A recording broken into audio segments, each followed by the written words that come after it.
നമുക്കറിയാലോ VSന്റെ കാലത്ത് VS അച്യുതാനന്ദന്റെ കാലത്ത് കേരളത്തിൽ മാധ്യമങ്ങളൊക്കെ വെറുക്കപ്പെട്ടവൻ എന്ന് വിശേഷിപ്പിക്കപ്പെട്ട നേതാവാണ് പിണറായി വിജയൻ.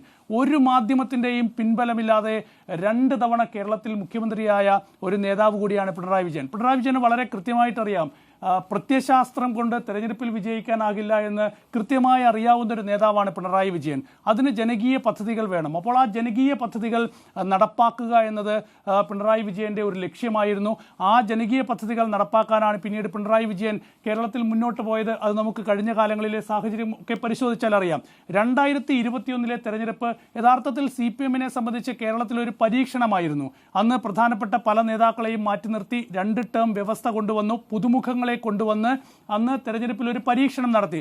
ഒരുപക്ഷെ അന്ന് എനിക്ക് തോന്നുന്നു ആ തെരഞ്ഞെടുപ്പിൽ ഒരു അധികാര തുടർച്ച CPM-ന് ഇടതുപക്ഷത്തിന് കിട്ടുമെന്ന് ഒരുപക്ഷെ CPM ഉറച്ചു പ്രതീക്ഷിച്ചിരുന്നു എന്ന കാര്യത്തിൽ എനിക്ക് സംശയമുണ്ട്. പക്ഷേ അന്ന് അധികാര തുടർച്ച കിട്ടി.